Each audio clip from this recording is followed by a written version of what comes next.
You catching any of that, Riley?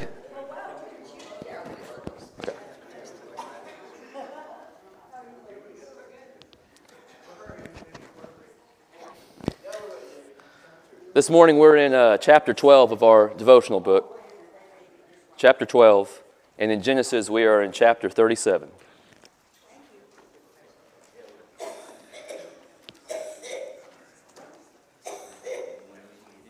Chapter 12 of the devotional book and chapter 37 of chapter 37 of Genesis.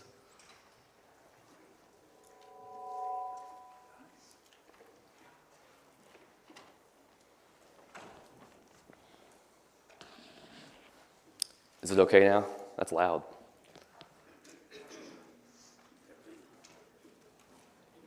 Good. Okay.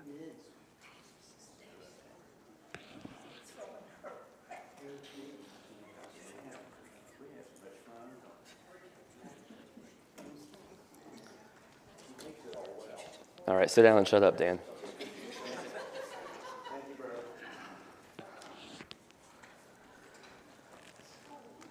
The key verse today in our devotional book is from Genesis 37, verse 28. So when the Midianite merchants came by, his brothers pulled Joseph up out of the cistern and sold him for 20 shekels of silver to the Ishmaelites, who took him to Egypt. So last week we talked about Jacob returning home and kind of a full circle moment for the family. And now we pick up with Jacob's 12 sons and especially Joseph. So I'm going to go ahead and start in the warm-up section of chapter 12. I remember reading a book with our children called Alexander and the Terrible, Horrible, No Good, Very Bad Day. It was about a little boy whose day was filled with problems that went from bad to worse. Although everything turned out well in the end, there was a time in which Alexander thought his only hope was to move to Australia. Joseph, the main character at the end of the book of Genesis, could have written a similar book. Things started out well for him, but as we will see, this did not last, and Joseph went through some intensely dark days. At the beginning of chapter 37, there's a section heading, "This is the account of Jacob." We've seen these headings before, and you will recall that this was how the author divided up the book. Although Jacob is mentioned in the heading, he is not the main character. Jacob was the patriarch and the head of the family. But the most important figure in the rest of the book of Genesis is Jacob's son, Joseph. Joseph was the son of Jacob's favorite wife, Rachel, and his birth is briefly noted in chapter 30. In chapter 35, Joseph is listed with all the other sons of Jacob, but is not given any special mention.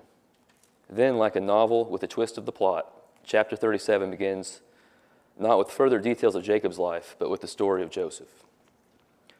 Would someone like to read Genesis chapter 37, 1 through 11?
So the first discussion question says, why did Joseph's brothers hate him?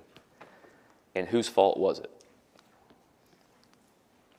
As I was reading this, there's another lesson right there, parallel with showing favoritism to your kid can lead to certain situations like this.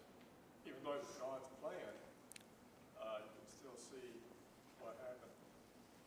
Yeah, and it's interesting because Jacob experienced favoritism when he was a child with Isaac and Rebekah, and so he's kind of carrying on that tradition. He didn't really learn the lesson there.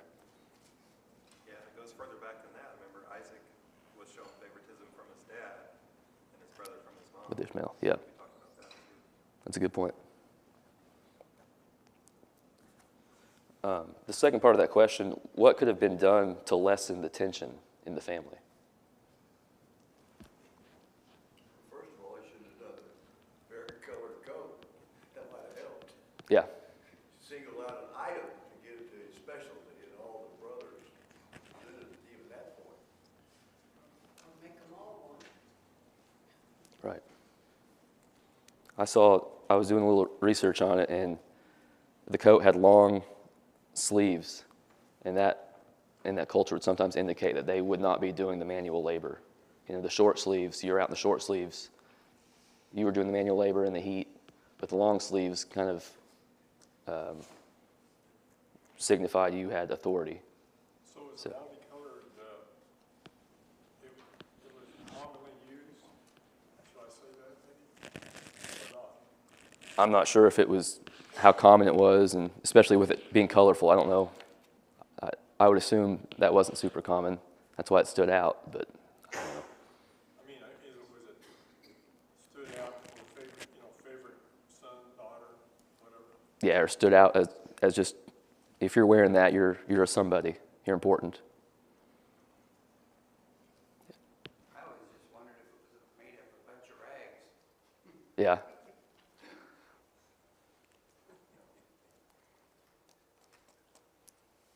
What else?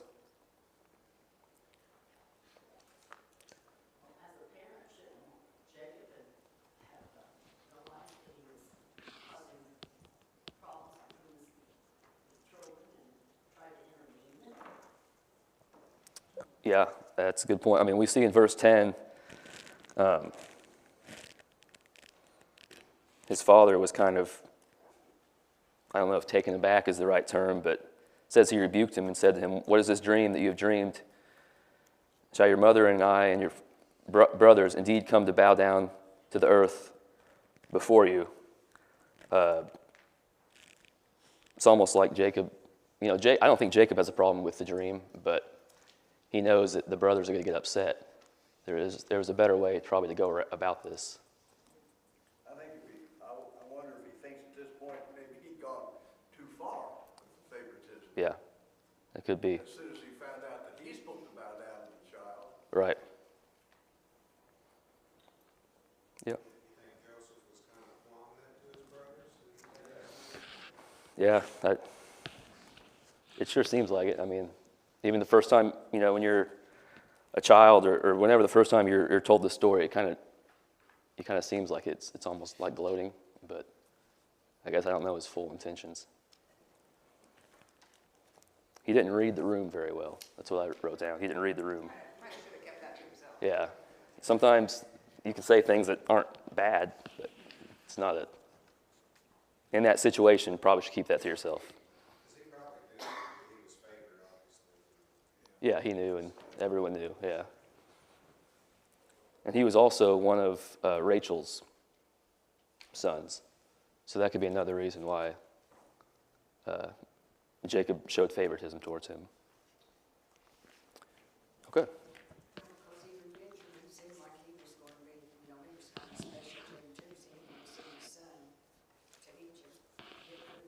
Right, he kept Benjamin there in case something happened to And that the was others. true by Rachel, Right, which he loved her very much. Yeah. That probably was a spin-off from.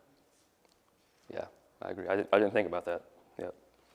Well, also, he was, at this time, pretty young in the family. I mean, he was 17. He was where? He wasn't working the field. He was at home.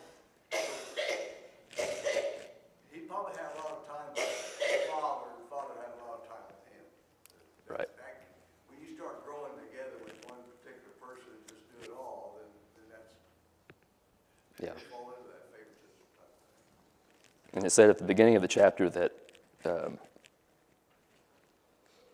Joseph brought a bad report to his father about his brothers. And so that probably could have added to the tension too. It's almost like he was being a snitch.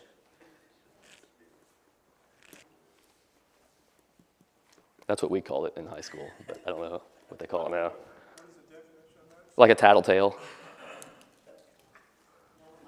Yeah. Yeah. We used to take kids like that and throw them in the ditch. I'm sure you did. All right, we'll go back to page 72 here of our devotional book. If someone would like to read the first two paragraphs under Joseph the Dreamer.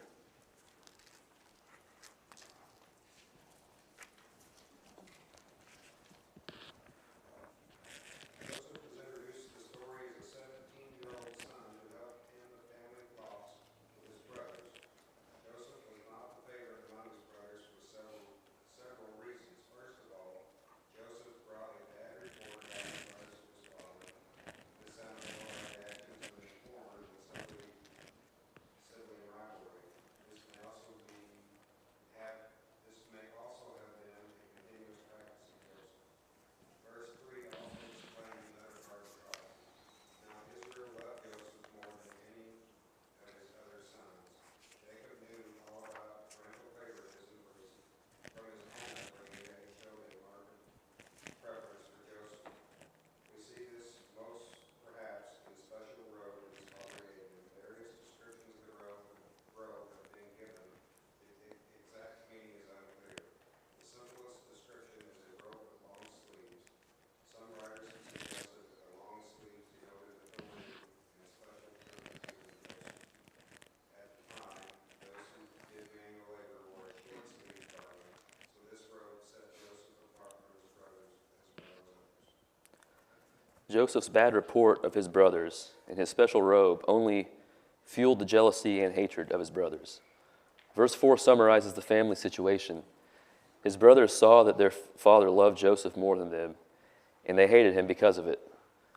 So bad were the brothers' feelings toward Joseph that they could not speak a kind word to him. In addition to all of this, Joseph had some dreams, and when he told his brothers about them, they hated him even more. He dreamed of his brothers' sheaves of grain bowing to his sheaf. He also dreamed of the sun, moon, and stars bowing down to him. This only further alienated his brothers, and even his father was upset with these bold claims. At this point in the story, we see a family with serious problems. It is true that one day Joseph would rule over his father and brothers, but that was in the future, and only God could have brought it about. So, question number 2 asks, what was the importance of Joseph's dreams, and how did his family react to them?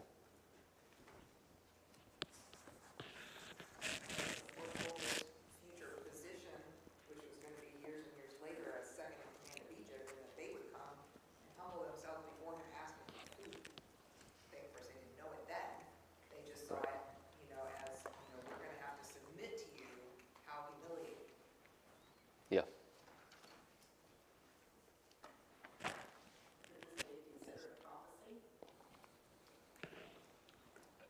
Could be a prophetic dream.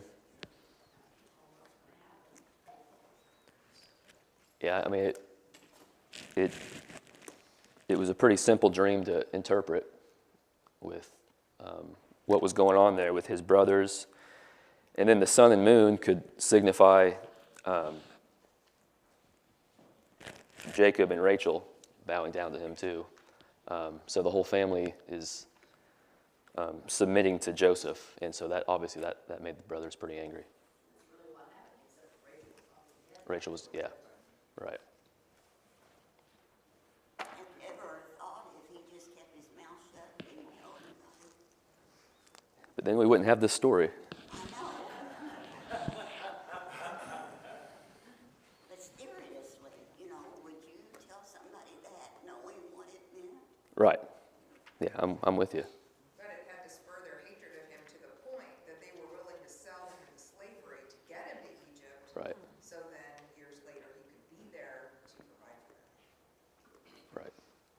they took it a little too far. I could definitely see being upset, but they obviously had a lot of hate in their heart to do that.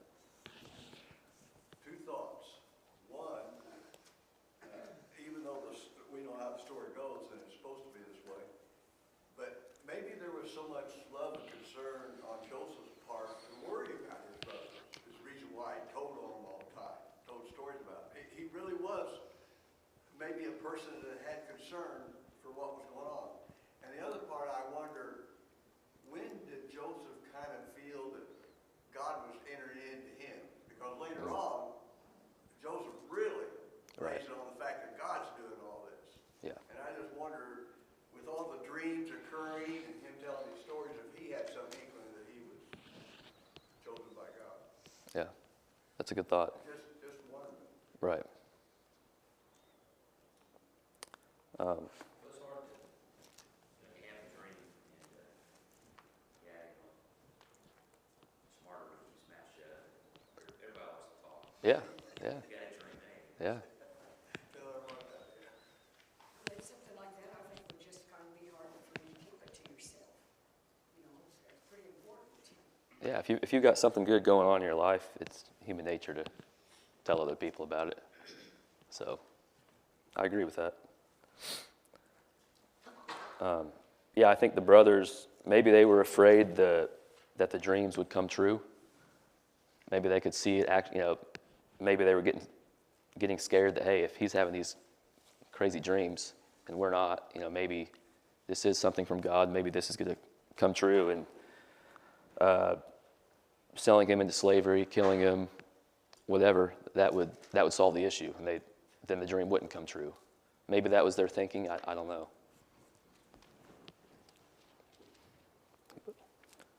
Okay.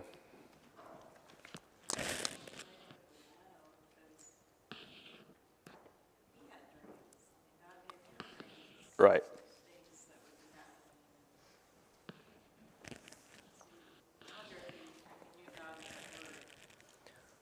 Yeah, I think he did. I mean, we see at the end of verse 11, his brothers envied him, but his father kept the matter in mind.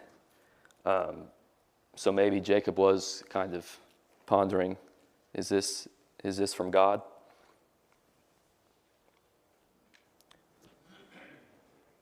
Okay. We're going to go to Genesis, we say in Genesis 37, and we know about Joseph selling his brothers, Joseph being sold into slavery. We're going to pick up in verse 18. If someone would like to read 18 through 28.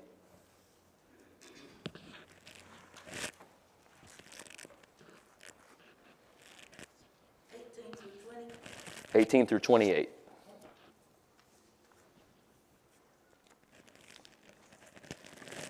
Want somebody to read it? Yeah. Okay. Now, when they saw him afar off, even before he came near them, they conspired against him to kill him. Then they said to one another, "Look, this dreamer is coming. Come therefore, let us now kill him and cast him into some pit. And we shall say, some wild beast has devoured him. We shall see what will become of his dreams." But Reuben heard it, and he delivered him out of their hands, and said, "Let us not kill him." And Reuben said to them, "Shed no blood, but cast him into this pit which is in the wilderness, and do not lay a hand on him, that he might deliver him out of their hands, and bring him back to his father."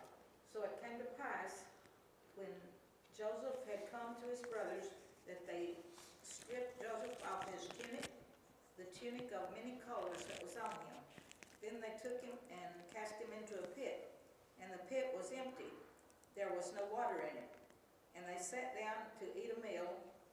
Then they lifted their eyes and looked, and there was a company of Ishmaelites coming from Gilead with their camels, bearing spices, balm, and myrrh, on their way to carry them down to Egypt.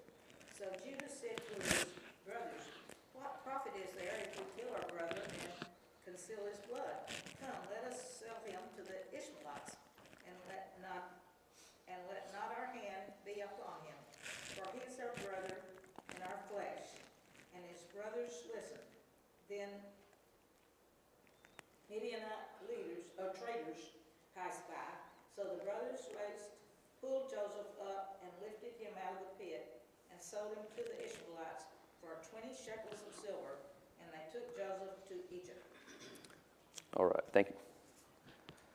The brothers were away from home, grazing the flocks, but Joseph had stayed with his father.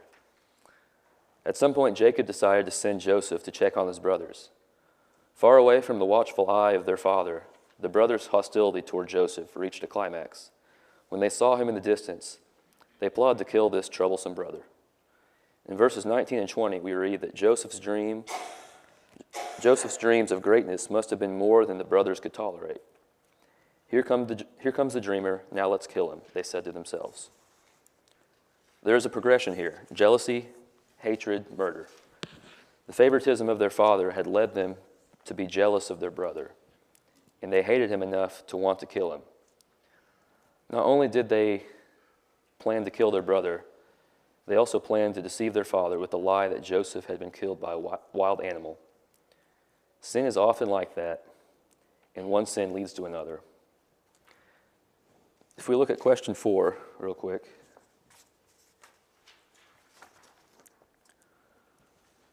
How does the story of Joseph relate to other statements in the Bible, such as Romans 8:28? Would someone like to read Romans 8:28 for us?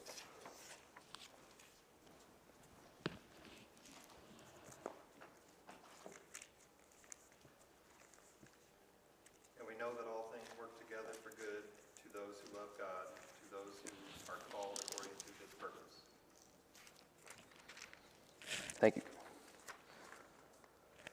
So how does the story of Joseph relate to this and other passages that we see?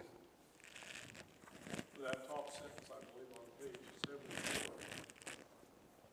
sums up enough and how it progresses, jealousy, hatred, and then murder.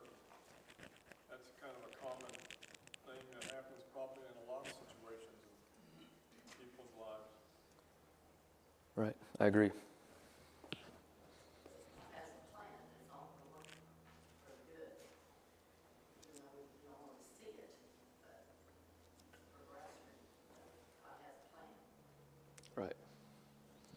And that's one of the main themes of the entire Bible, is that. Yeah. Sure, I think it points out the difficulty we all have, or people have in bowing down to anything. Yet it says in the Bible that all knees will bend before Christ at the last days. So we have to be humble enough to bow. Yeah, I agree. Good thoughts. Fisher, I think it also shows that this whole gamut from Isaac, from Abraham all the way down, the deceptions that follows the entire family. Yeah. And still goes on, here the kids are contriving a way to deceive their father. And of course, we're talking about the idea of jealousy, and rage, and murder, but that's all classified sin. And the whole family has been full of this sinful nature. We're gonna lie about what we're gonna do. Yeah. It didn't stop there either, it's come on down. Yeah, it did, yeah. It's passed down every generation. Okay. Now I got to remember where I left off. I think on Reuben. Is that where I'm at? Okay. Reuben, the oldest brother, tried to stop them with the plan to throw Joseph into a cistern and then rescue him later. The older brothers, however, took matters into their own hands by selling Joseph to some Ishmaelite or Midianite merchants. Verses 26 and 27 are interesting.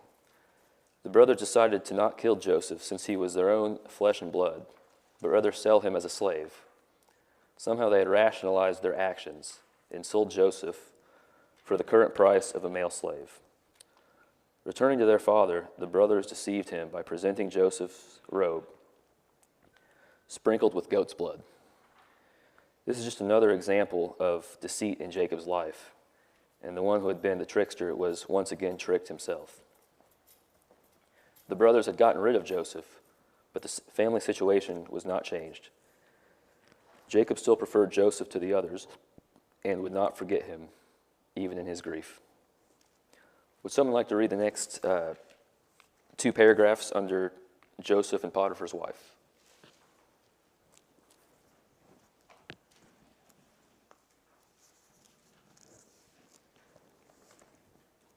At the end of chapter 37, we read that Joseph was taken to Egypt and sold to Potiphar, one of the Pharaoh's officials. This must have been a low point for Joseph.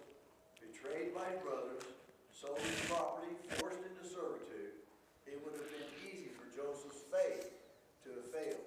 Yet the one thing that stands out in this chapter is that Joseph maintained his integrity and did not give up on God. Because of Joseph's faith, God blessed him, and his Egyptian master was aware of this. In fact, God's blessings poured over to all that Potiphar owned. Potiphar was so impressed by this that he made Joseph the head of the household. Joseph's brothers had treated him badly, but God had blessed him, and so had his master Potiphar. Everything was going well for Joseph until Potiphar's wife began to entice him with sexual advances. Even in this, Joseph maintained his integrity toward both God and his master, but Potiphar's wife continued to make advances toward him. It would have been easy for Joseph to have given in to her continued pressure and have justified himself in doing so, but he did not. Frustrated by Joseph's refusals, Potiphar's wife sought to punish him by fabricating the story of him assaulting her. Joseph could have been executed for this, but instead Potiphar had him sent to prison. Even in prison, God remembered Joseph. He was treated favorably by the prison officials. Although he was a prisoner, Joseph was given authority by the warden and served him as he had his master, Potiphar. If we want to look at question 5, what positive traits do you see in Joseph's character? His faith. Yep. But don't give up on God. Yep. Faithfulness, integrity, hard worker.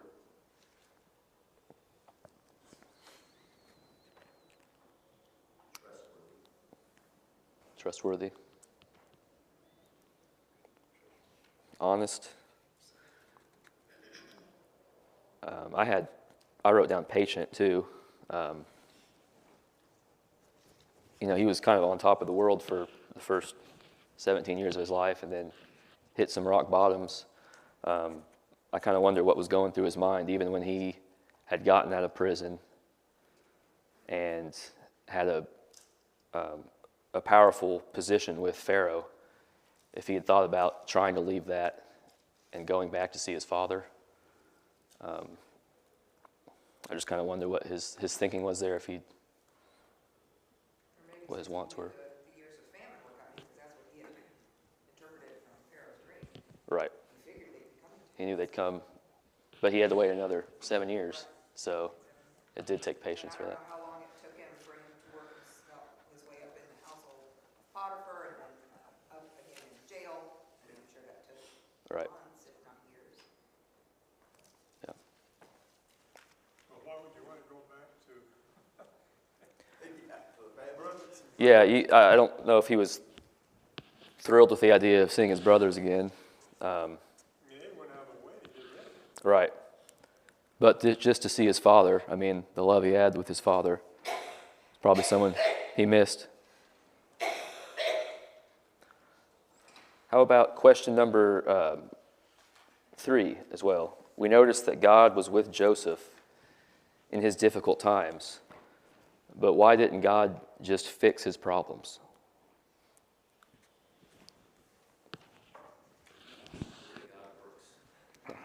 Not the way God works. He's still got to incorporate, as he does today, the free will of a human. I mean, we have to make the ultimate choices, and that's what God wants, personally. And that's where it's emphasized Joseph's integrity here. Also, we know later on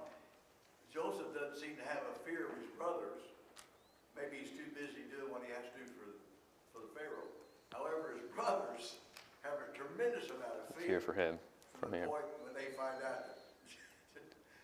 Right.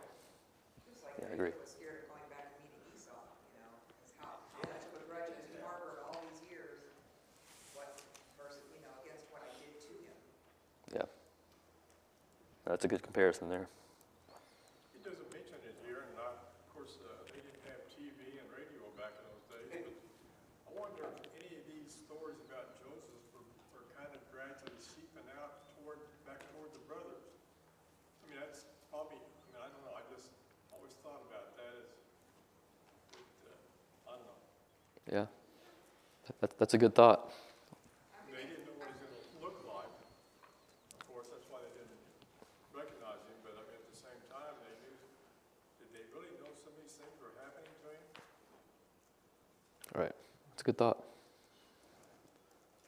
Yeah, I would guess no, since they didn't recognize him. Right. And he may have been given an Egyptian name. Yeah. So they could have been told the Egyptian name is the head of the distributing grain, but they wouldn't have translated that. Yeah, but I'm not even talking about that point. I'm talking about going back years before that happens. You know, were they hearing about him? What was happening? Oh, I got you. Yeah. You know, they knew that there was food there in that country, but, you know, did they know that it was their kin that was in charge of that? I doubt it, but they knew there was some way of communication through the area. Right. I put down that, well, like some of you guys said, with free will, and we've talked about that and how we're meant to not be robots. We have our own. We're given the opportunity to do the right thing. But the setbacks that Joseph experienced, it put him in a position to feel God's larger purpose. And he was able to get in a position of power and not only save his family, but save Egypt, save that part of that area from famine. And it showed that through all the hardships, God was still in control. Any other thoughts on that? Well, you know, he could have, all those good things that were happening to him, he could have just very easily forgot about God, too. Right. Yeah. He was very faithful through all that.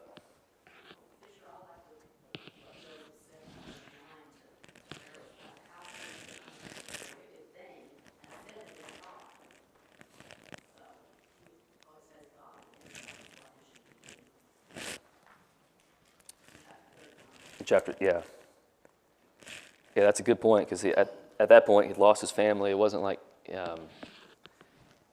he wasn't thinking, I can't do this because I'm going to dishonor my family. It was because I'm going to dishonor my relationship with God. So that was a key point for him. Yep. Okay. We'll finish up here in the devotional book, into page 75.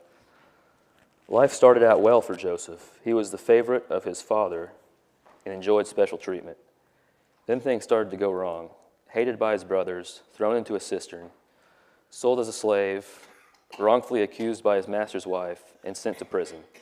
Things couldn't have gotten much worse for Joseph. There's no doubt that these experiences were painful and distressing for Joseph. But even in all of this, God was with him.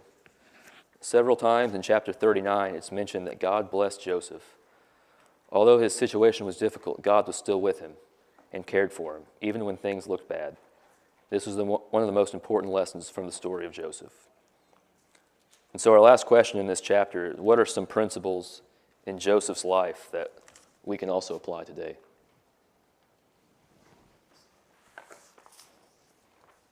No matter how bad things are, faith in God.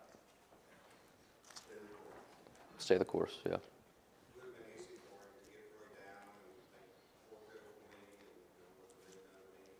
But he didn't appear to do that. He was kept his faith. Yeah, it could have been easy for him during his worst times to get too down on himself and just not progress as a human. And on the flip side, he could have gotten a big head when he was getting on those special treatments from his dad. He was able to interpret dreams from God. He was getting the promotions. So he could have gotten off track there too. What else? And he showed his love for his brothers, even the last thing where his brothers still hate him and worried about being killed. Joseph showed his tremendous amount of love for the family when it really come down to it. Well, That's the way God you're getting ahead of us. That's next week, Ed. Oh.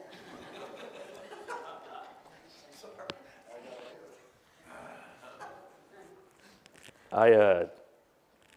I wrote down Bill George was a business professor at the Harvard School of Business, and he had 5 qualities. It's really 10 qualities, but here's the list. The qualities of authentic leadership: purpose and passion, values and behaviors, relationships and connectedness, self-discipline and consistency, heart and compassion.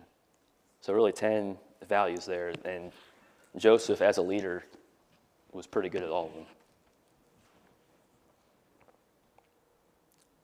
Have any other thoughts on question 6 or the chapter? I think we can't forget the parallel here. Jacob's the father, Joseph's the son. Jacob loves Joseph tremendous amount. Now, even though Jacob didn't sacrifice Joseph, in a way, when he sent him to the brothers, he did. He sacrificed his brother. And we now know that Joseph was a savior in all essence of mankind and saved the bloodline for which Jesus come. So the parallel was that Jesus left his father come, made that faithful sacrifice, and saved mankind. Yeah. Good little parallel, Yeah, Joseph. that's a good illustration there. Anything else?